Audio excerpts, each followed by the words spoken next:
Hello, everybody.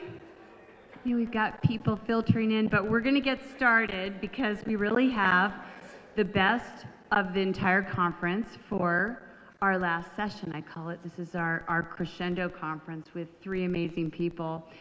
And we're focused on what unites us, which is one of the things the global-minded community has as a core value, understanding, cultivating the things that unite us.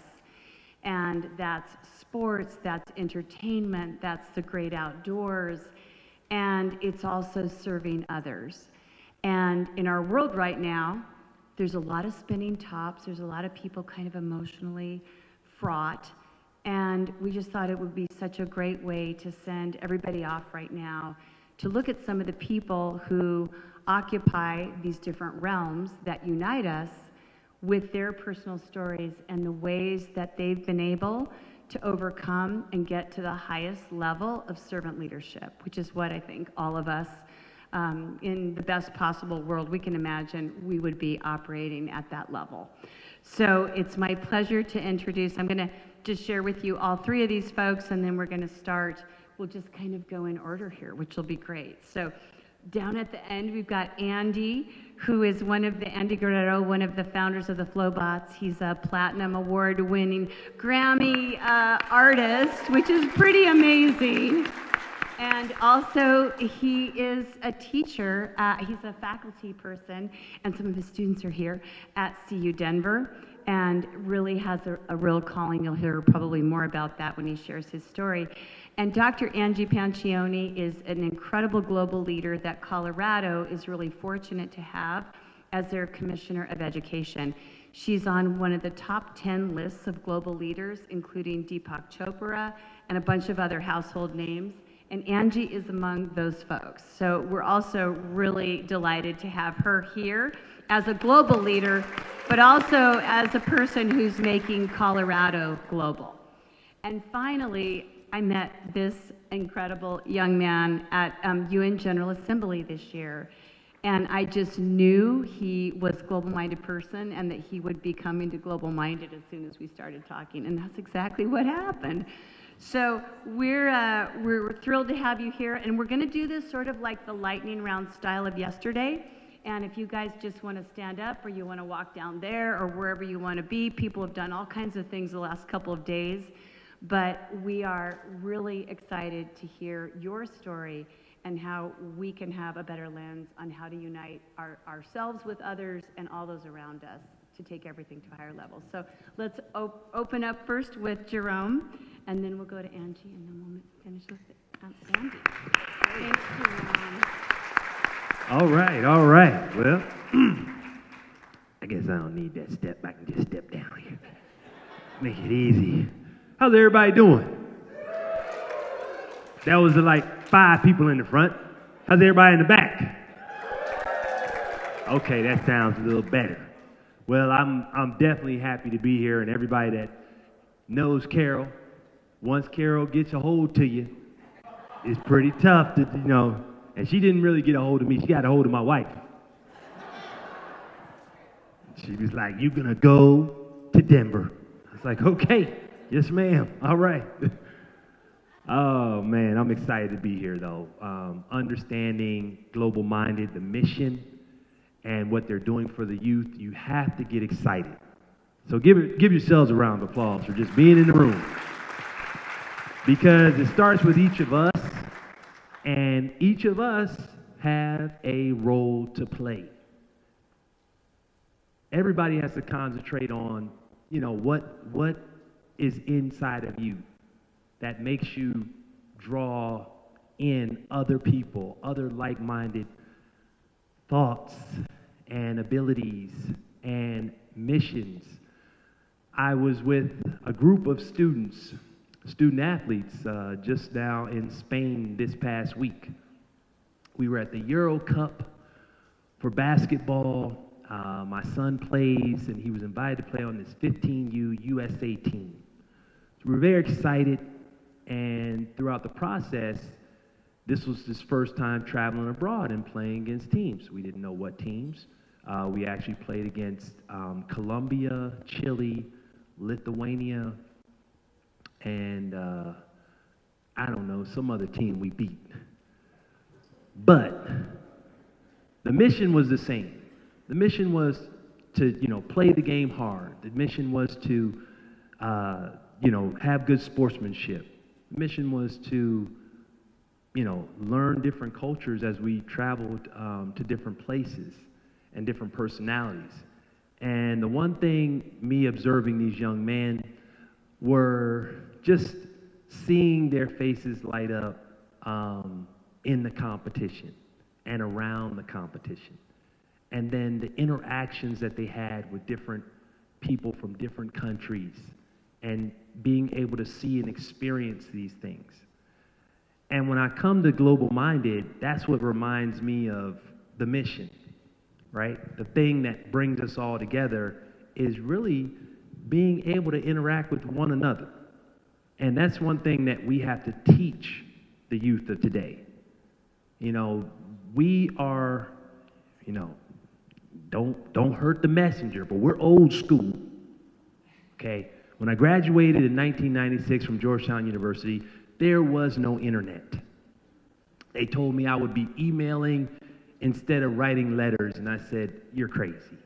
Nobody's sending an email, let alone text came way after that. So we're old school. Raise your hand if you had a cord on top of your phone and you had to stretch from here to the wall. Raise your hand. There you go. Yep, you're all with me. So these newbies out here, right, they got a whole different life. And we have to teach them the ways of the past. Saying hello to people, really interacting, like having a side coffee, just chatting without the phone. One thing we did, made a rule. We collected all the phones. On every outing, we took everybody's phone. Man, first they were running into each other like Frankenstein. They didn't know what to do. They're so used to doing this. But they actually got a chance to see some sights and look at some things. My son even said, Dad, why are we walking so far? You didn't even know you were walking this far before. You were on your phone the whole time. Then he knows we had to, my calves hurt because of you. But, so we had the old school. We have to teach these youngsters new things and new ways. So the one thing that before I pass the mic, I want everybody to focus on is my 3 M's. Everybody say mission. Mission is important. We got to all know what we're aiming for. And at Global Minded, we're here to aim to really bring unity, to bring people together, to bring these young people under our wings so they can propel us when we get too old to walk and don't have the energy to talk. The next thing is our method. Everybody say method. The method, it has to be the same. It can come in different forms. But we have to be able to reach out, do events like this. I don't know how many people are headed to New York, but I'll probably be recruited for New York in the UN. So I'll be headed. We have to keep October, that's right, she's got the date, Ms. Carol. But we have to have our methods to how we go about these things, whether it's helping out, donating, being a part of different activities. That's how we have to bring people together. You can't do it over the phone, and we can't do it through email. You got to show up. And lastly, of my 3 M's is measurables. Everybody say measurables. Those are the data and the stats. Carol's got them.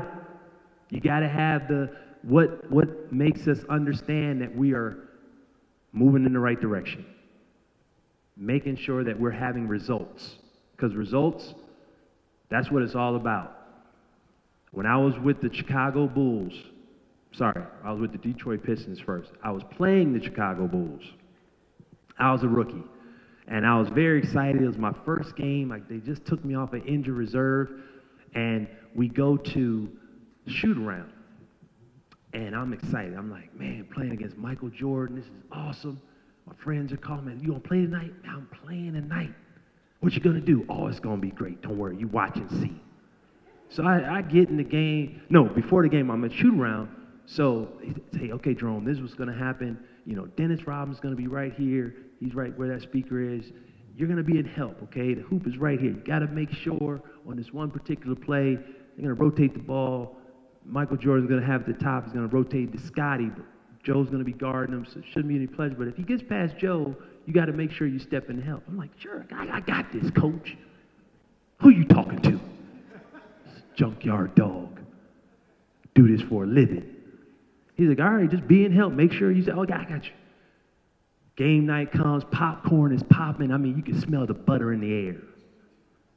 It was smelling nice and fresh. And I'm in the game, I check in, and I said, oh, I see this play. And I'm like, oh, that's the play we were talking about earlier. And I'm like, I'm looking, and I'm watching Dennis. I'm looking back, I'm watching Dennis. And all of a sudden, everything started moving in slow motion. Mike had the ball, and Mike did a jab. And Joe went a little too far to the left. Mike just put it about one time down and took flight. Like the way I did that. Now, in slow motion, it happened as I looked at Dennis, and as I glanced back, there you go. And so, like, about mid-flight, I'm thinking to myself, okay, this is my moment. I must make a decision. Do I step in front of Michael Jordan as he's taking flight? Or do I make a business decision and make sure I'm totally out the frame so that there's no evidence later on in life? Anybody raise their hand said I stepped in front of Mike? Anybody raise your hand? Got 3, 4, 5, 6, 7, 8. 8 right there on my right. Yes. 8 people who don't have a clue. You do not do that as a rookie. Definitely not. They're going to say, yeah, you were warned. So yes, I did step back out of the frame. He did come down on the rim and landed, looked at me, but mainly looked at Joe because I wasn't the guy. And ran on back down. I didn't really make it to half court. The buzzer sounded. Brooke, get back on the bench. I gladly took my papers and walked right on and sat myself back down like, yep, you're right, I was a little too slow. But I had a mission. My methods failed. My measurables were I did not end up on SportsCenter. It's a good measurable to have. You do not want to end up on SportsCenter as a rookie with a whole bunch of friends and teammates talking about what happened to you last night in Chicago. No, you don't. I didn't want that. So, made that decision. Remember, unity is love. And we all need to share a little bit of that so we can all come together. Thank you for having me. I'm Junkyard Dog, Jerome Williams. And I played my role.